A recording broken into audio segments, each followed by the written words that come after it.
Good evening, everybody. I'm Crystal McCoy with the Aurora Police Department. I'm the Public Information Officer. Today we are doing a joint press conference with the Denver Police Department to discuss the circumstances of the officer-involved shooting last night at 1103 Yosemite Street. We will have two speakers.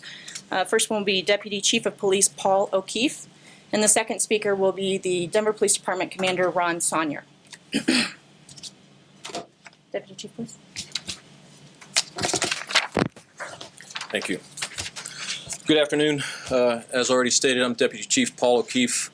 Also, in the absence of Chief Nicholas Metz, I am the Acting Chief of Police while he's out of town.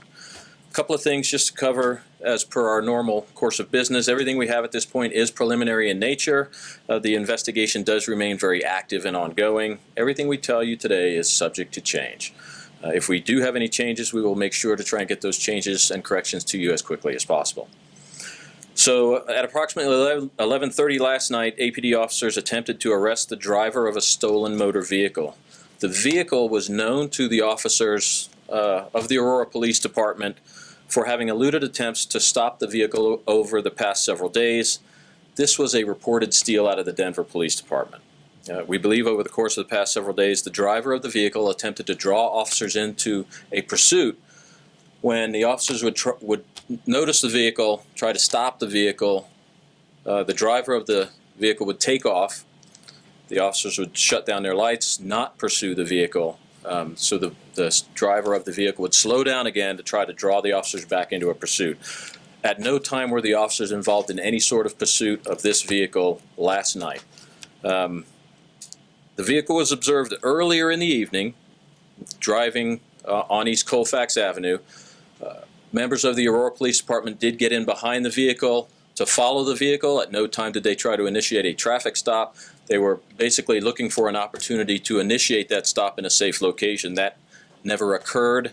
Eventually, the driver of the vehicle fled and the officers let him go. Sometime later, the vehicle was observed pulling into the 7-Eleven located at 1103 Yosemite Street. An officer pulled in right behind that vehicle, attempted to pin the vehicle in place so they could effect an arrest of the driver. Other officers arrived on scene to provide assistance to that officer. Multiple officers gave commands to the driver of the vehicle to turn the car off, to put his hands up, give him every opportunity to give up.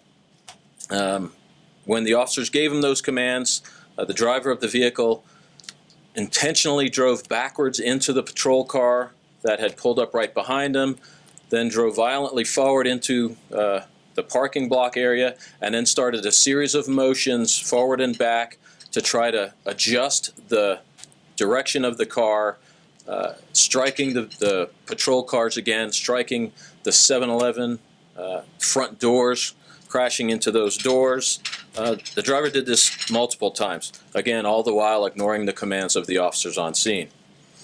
After doing this several times and fearing for the safety of employees and patrons inside the 7-Eleven, as well as their fellow officers, two officers did discharge their firearms at the vehicle, striking the subject multiple times.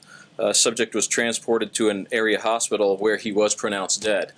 Prior to that transport to an area hospital, officers did provide CPR to the driver until rescue arrived. As this officer-involved shooting occurred in Denver, the Denver Police Department was notified. The Denver Police Department Major Crimes Unit is handling the investigation as the primary investigative group with assistance from the Aurora Police Department Major Crimes Unit per our protocols established under Senate Bill 15219 to establish joint officer-involved shooting investigations. The investigation will be turned over to the Denver District Attorney for review. All Aurora officers did provide statements this morning, basically.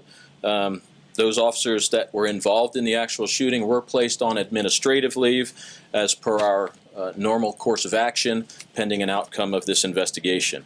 With me today is Commander Ron Sonyer from the Denver Police Department to provide additional information. Thank you. I think the Deputy Chief, Deputy Chief pretty much covered the majority of the details on this. I can kind of open it up for questions for anybody on that. Did the suspect have a weapon? The weapon at this time is going to be the vehicle itself. There's multiple attempts to flee, striking the building. I know he talked about the officers had the fear for parties inside the 7-Eleven as well as outside, and multiple times of hitting that door to the point where people that were in the store were in fear for their lives and moved back towards the back of the store. The store clerk himself directed people back to what he believed to be more of a safe position back in the back. You mentioned multiple shots being fired. Do you know how many times the suspect was hit? I do not have that. I know that they were going in for the autopsy as I was driving over here. I've not got those reports back. Still early in the investigation. How disturbing is it that more and more lately it seems like people just have disregard for officers, whether it be jumping out of the car and firing at them, whether it be trying to ram their car into them? I mean, from a law enforcement point of view, how disturbing is that? This seems to be a new trend. Yeah, it's disturbing, I would say, for the safety of the citizens that were out there that were as much put in jeopardy with this guy's actions. It's disturbing and concerning as we go through. It seems like his actions prior to this happening were to try to get into some kind of issue with police. I mean, that's what we believe, are the officers interviewing them, and we interviewed a lot of officers that were witness officers in this. Some of those had the previous contacts the last few days, and in their feelings from those contacts that he was just trying to bait them. They felt that he may have some additional information. There was a long discussion at their roll call or briefing prior to this about how to best handle this situation, let him go, try to land. So there's a lot of tactics and stuff discussed in the roll call prior to this based on the previous 2 or 3 days that the suspect had been out there. What would normal, if there is such a thing, behavior for somebody who's a car thief be? If they've been made that they're driving in a car, don't they ditch it? Or a lot of them do. You see that, that they get to the, a certain place, then they ditch it, steal another car and head out. But, obviously I think in this particular case, we weren't dealing with the normal car thief.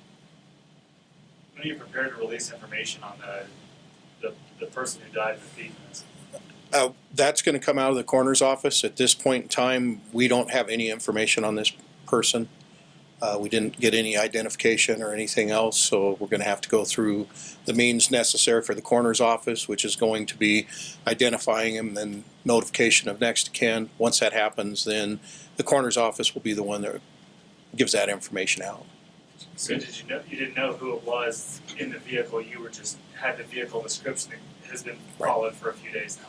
Right, as of this meeting, we're still not sure who this party is, and so we'll hopefully be able, through the coroner's office and fingerprints and other means, come up with an identification. Not even sure that this is the same party based on officer statements that was in the car the day before, but I think based on the actions, you had similar actions last night or this morning that you had the previous days. In general, when do you follow a car? When do you not follow a car? When do you let them go? How is that decision made, and just in general terms? I can speak for Denver, or I can let Aurora speak. A lot of it determines on the circumstances. With it just being a stolen car, a lot of times you're just going to follow. You may try to make the stop. If the guy takes off, then it's probably pre-discussed that there is not, chase is not authorized. If you have more serious crimes involved, then you start stepping it up. So I don't. And that's actually consistent with what the Aurora policy is. This is a stolen vehicle. The officers had discussed earlier that they are not going to chase based only on the fact that it's a stolen vehicle. So that's why, as the commander has discussed, the tactics were discussed about what an opportunity looks like to actually get this person landed somewhere where they won't have to actually initiate a traffic stop on a roadway somewhere that this person's going to flee, where he's obviously shown a propensity to do that in the past. do we know how many rounds were fired by officers? We have multiple rounds. At this point in time, I don't want to go into that part of the investigation. That'll all be within the district attorney's decisional letter that comes out. DA's office was right out there working hand in hand as they are in all our investigations. So. You mentioned that he had done this in previous days. Then maybe you described a little bit in detail what he had done in previous days, or did you not, or could you?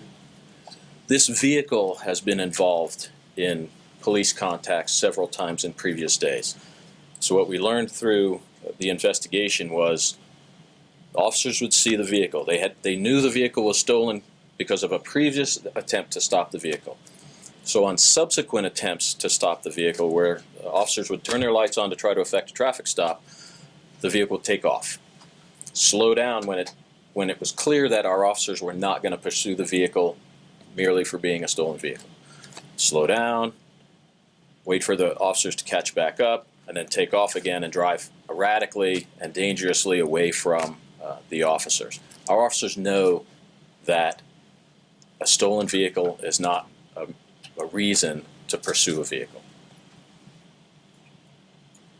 What about how many people were in that 7-Eleven, and what about the safety of them? Were they well aware of what was going on outside the store? Were they, kind of fearful for their own safety at that point, or were they unknowing to sort of the commotion outside? Well, and I think I can address, based on what I observed, that they saw what was going on very early on, and I think the 7-Eleven employee did some really good work to try to shepherd those folks back to the rear of the building, back into, I think it was a custodial closet, where they were much safer from what was going on outside the building. So when officers fired shots, they weren't really concerned about the people inside the building because those people had already been pushed back. I think whenever you discharge your weapon, you're always concerned about where that bullet will end up. Okay, one more question?